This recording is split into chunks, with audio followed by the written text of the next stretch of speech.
Selamat malam kepada Ibu dosen dan teman-teman sekalian. Di sini kami akan mempresentasikan materi mengenai penilaian dan pengambilan keputusan investasi.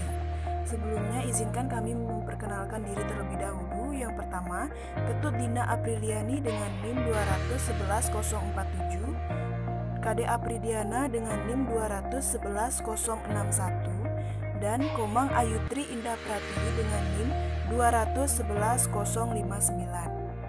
Berikut pembahasan materi yang akan kami bahas, yaitu pengertian penilaian investasi, pentingnya penilaian keputusan investasi, metode penilaian investasi, pertimbangan risiko investasi, cara pengambilan keputusan investasi, dan tips mengambil keputusan yang tepat.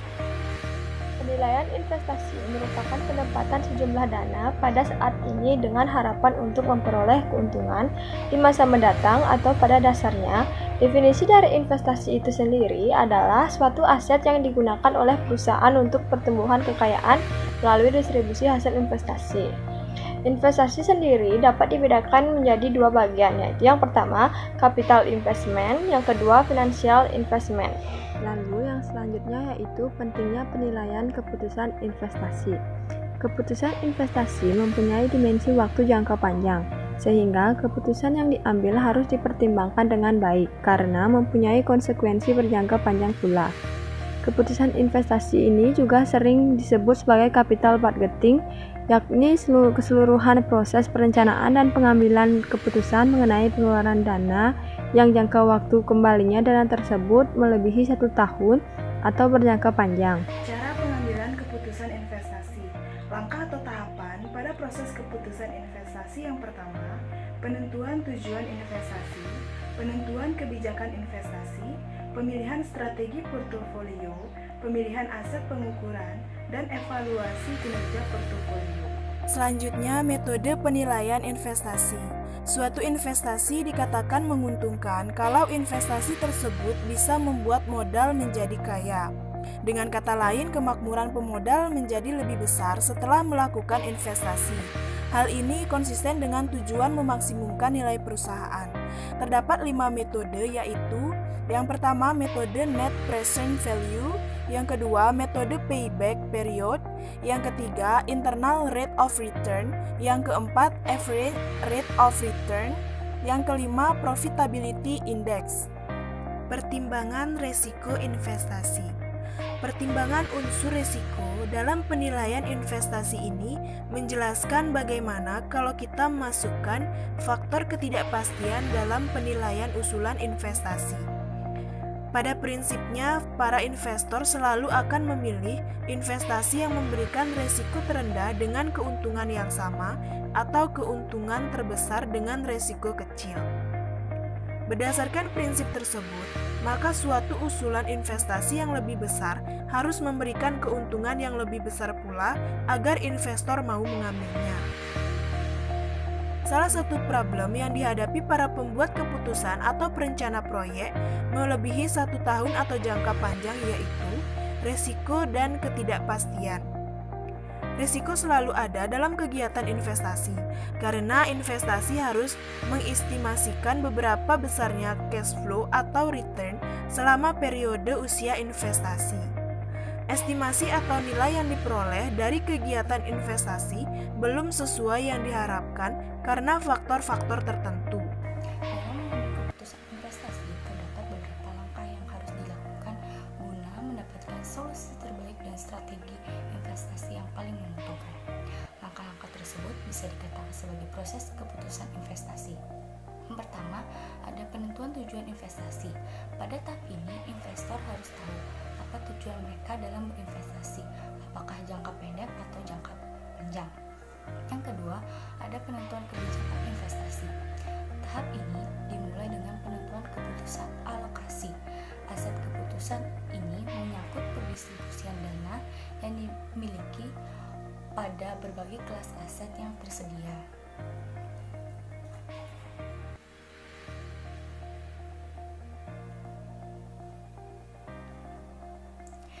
Yang ketiga, memiliki strategi portofolio.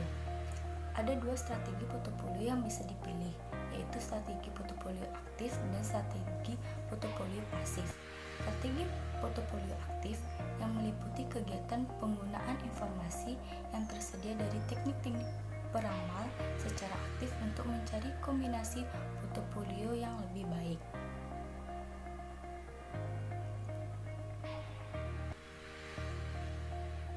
Sedangkan strategi portofolio pasif yang meliputi aktivitas informasi pada portofolio yang seiringan dengan kinerja indeks pada pasar. Baik, yang keempat, pemilihan aset. Tahap ini memerlukan mengevaluasi setiap sekuritas yang ingin dimasuki dalam portofolio.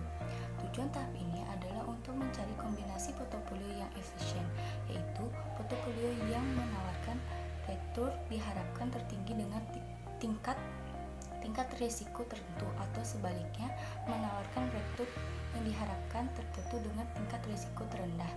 Yang kelima, pengukuran dan evaluasi kinerja portofolio. Tahap ini bisa dikatakan sebagai tahap final dan penentuan apakah keputusan investasi sudah layak atau belum. Baik, materi selanjutnya ada tips mengambil keputusan investasi yang tepat. Yang pertama ada kenali dulu jenis investasinya. Sebelum memutuskan untuk berinvestasi, sebaiknya kamu mencari tahu dulu mengenai jenis investasi yang menguntungkan dan tidak menimbulkan risiko. Yang kedua, tentukan tujuan dan kebijakan. Tujuan investasi akan lebih memaksimalkan hasil dari keputusan investasi, karena tujuan investasi akan lebih memotivasi investor dalam melakukan yang terbaik untuk perencanaan keuangan dengan investasi menjadi bagiannya. Yang ketiga, tetapkan strategi portofolio investasi. Dua strategi portofolio yang dapat dipilih diantaranya adalah strategi portofolio aktif dan strategi portofolio pasif. Yang keempat, melakukan diversifikasi. Diversifikasi merupakan salah satu cara untuk mengendalikan risiko, karena walaupun berinvestasi pada beberapa aset investasi yang kamu miliki. Yang kelima, menghitung tingkat keuangan dan risiko. Sebagai pemodal, kamu harus bisa menghitung dengan cermat atas dua hal tersebut. Untuk mendapatkan keuntungan yang lebih besar, maka artinya kamu juga harus siap menggunakan risiko yang besar juga. Yang keenam, tentukan jangka waktu investasi. Menentukan jangka waktu investasi diawali bisa membantu dalam menentukan beberapa kisaran risiko yang kelak ditanggung. Biasanya orang yang berinvestasi untuk jangka panjang dapat menanggung risiko yang lebih besar. Yang ketujuh, mengenali karakter diri sendiri sebagai investor. Karakter investor pada umumnya terbagi menjadi tiga, yaitu yang A, mengambil risiko yang biasa bersikap agresif dan spektual. Yang B, menghindari risiko. Yang C, netral. Yang ke-8, evaluasi kinerja portofolio. Evaluasi kinerja perlu dilakukan secara rutin. Ini guna untuk bisa mengukur dan mengevaluasi kinerja portofolio dengan lebih baik. Akan lebih baik lagi jika kamu melakukan kembali ketika akan membuat keputusan yang baru. Kesimpulan, investasi ialah komitmen saat ini atas uang atau sumber daya lainnya dengan pengharapan untuk memperoleh imbalan di masa mendatang. Investasi merupakan penempatan sejumlah dana pada saat ini dengan harapan untuk memperoleh keuntungan di masa mendatang, atau pada dasarnya definisi dari investasi itu sendiri adalah suatu aset yang digunakan oleh perusahaan untuk pertumbuhan kekayaan melalui distribusi hasil investasi seperti bunga, royalti, dividen, dan uang sewa.